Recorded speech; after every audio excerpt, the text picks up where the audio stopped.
Hi welcome जियो politics lover.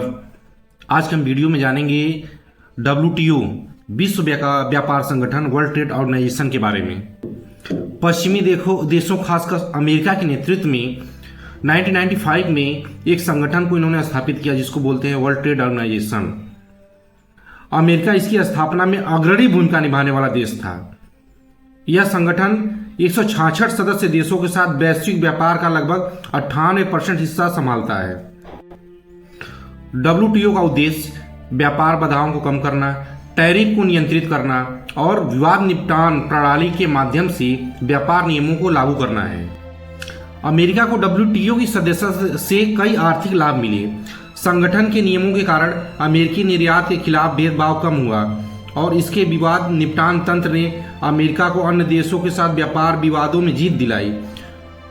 America ने WTO में दायर किए गए लगभग 90% मामले में जीत हासिल की है, विशेष रूप से चीन के खिलाफ। अमेरिका का एग्रीकल्चर निर्यात WTO की स्थापना के बाद 2 गुना से ज़्यादा हो गया। अमेरिकी किसान को विदेशी बाजारों तक बेहतर पहुंच मिली है। लेकिन हाल ही के दिनों में डोनाल्ड ट्रंप की सरकार द्वारा WTO से कुछ समस्याएं भी रही हैं। अमेरिका ने WTO के प्रति असंतोष व्यक्त किया। अमेरिकी नेताओं का मानना है कि WTO का विवाद निपटान तंत्र अमेरिकी संप्रभुता को कमजोर करता है। इसके नियम अमेरिका के हितों के खिलाफ हैं। अमेरिका ने WTO अपीली निकाय अपीली बॉडी 2016 से निष्क्रिय करने में भूमिका निभाई। अब उसने नए जजों की नियुक्ति को अवरुद्ध कर दिया है। इससे WTO के विवाद निपटान की समस्या को कमजोर हो गया है। 2023 और 2024 में अमेरिका ने WTO को अपनी सदस्यता फीस का भुगतान भी रोक दिया, जिससे संगठन को वित्तीय चुनौती का सामना करना पड़ा। डोनाल्ड ट्रंप की अमेरिका फर्स्ट की नीति WTO के प्रति संदेह को बढ़ाया। ट्रंप प्रशासन ने एक तरफा टैरिफ लगाए, जैसे कि कनाडा, चीन और मैक्सिको पर, जो WTO के नियमों के खिलाफ है। वर्तमान में भारत पर 50% टैरिफ उन्होंने लगाए। ट्रंप ने WTO से अमेरिका के बाहर निकलने की संभावना पर भी विचार किया, जिसे कई विशेषज्ञ आर्थिक और भू राजनीतिक रूप से हानिकारक मानते हैं। इसने अन्य देश अमेरिकी निर्यात पर उच्च टैरिफ लगा सकते हैं और चीन जैसे देश WTO के नेतृत्व में भूमिका निभा सकते हैं। अमेरिका का मानना है कि WTO में वैश्विक सुधार की आवश्यकता है। उदाहरण के लिए यह संगठन का नियम निर्माण प्रक्रिया को और अधिक लचीला बनाना चाहता है और राष्ट्रीय सुरक्षा के आधार पर व्यापार नियमों को तोड़ने की स्वतंत्रता चाहता है। पूर्व अमेरिकी राजदूत मारिया पैगन ने कहा कि अमेरिका के पास WTO के विकास के तरीकों के लेकर वास्तविक चिंताएं हैं, लेकिन इसे पूरी तरह से छोड़ना उचित नहीं है।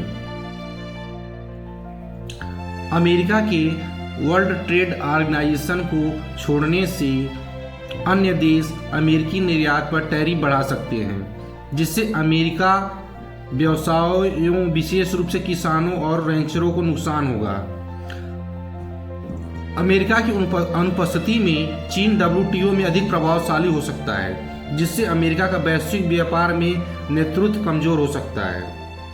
वैश्विक व्यापार व्यवस्था WTO के बिना वैश्विक व्यापार नियमों में अराजकता बढ़ सकती है, जिससे छोटे और विकासशील देशों को सबसे अधिक नुकसान होगा।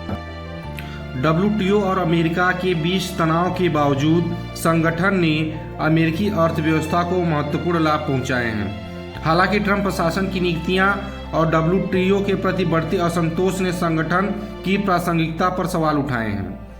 विशेषज्ञों का मानना है कि संगठन की प्रासंगिकता पर उठाए गए सवाल WTO को सुधारों की आवश्यकता है, लेकिन अमेरिका का इससे बाहर निकलना वैश्विक व्यापार को अमेरिका के हितों के लिए हानिकारक हो सकता है।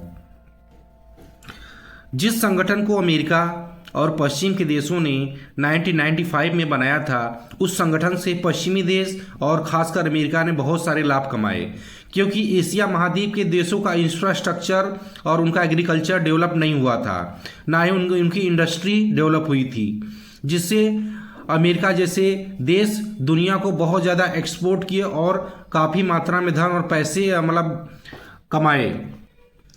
लेकिन एशिया महाद्वीप में चीन, अमेरिका, भारत और अन्य साउथ ईस्ट एशिया के देशों, जापान में जब डेवलपमेंट इंडस्ट्री का हुआ तो ये देश भी सस्ते प्रोडक्टों के निर्यात करने लगे, जिससे अमेरिका के हितों को प्रभाव होने लगा, क्योंकि चीन वर्ल्ड ऑर्डर में सबसे अधिक निर्यात करने लगा, जिससे उसकी आर्थिक इकोनॉमी बहुत तेजी से बढ़ने लगी, जो अमेरिका के लिए वैश्विक खतरा प्रदान होने लगा है।